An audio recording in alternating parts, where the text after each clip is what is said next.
শ্রদ্ধা করে স্মরণ করছি মহান স্বাধীনতার ঘোষক শহীদ প্রেসিডেন্ট জিয়াউর রহমানকে। একই সাথে স্মরণ করছি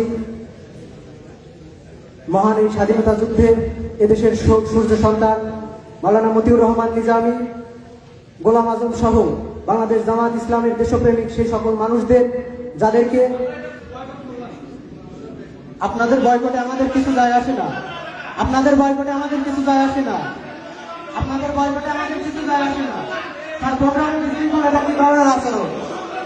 এটা কি ধরনের আচরণ স্যার? এটা কি ধরনের আচরণ? তারা কথা বলেছে, আমরা কোনো কথা বলেছি? আপনাদের বক্তব্যের সঙ্গে আমরা কোনো কথা বলেছি?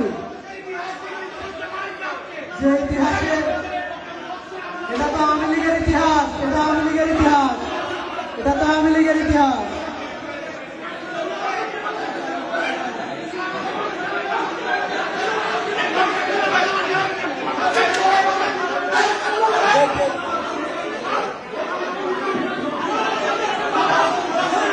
বাংলাদেশ জামাত ইসলামের কোন নেতৃবৃন্দ রাজাকার ছিল না, ছিল না, ছিল না, কোন নেতৃবৃন্দ রাজাকার ছিল না। যে ইতিহাসে প্রেসিডেন্ট জিয়াউর রহমানকে মুক্তিযোদ্ধা বলে স্বীকৃতি দেওয়া হয় না, সেই ইতিহাসকে আমরা ঘৃণা করি, ঘৃণা করি, ঘৃণা করি।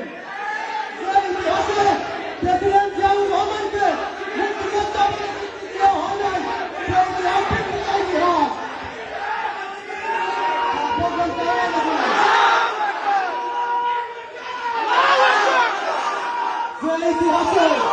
যে ইতিহাসে প্রেসিডেন্ট জিয়াউর রহমানকে মুক্তিযোদ্ধা বলে ঘোষণা দেওয়া হয় নাই, সেই ইতিহাস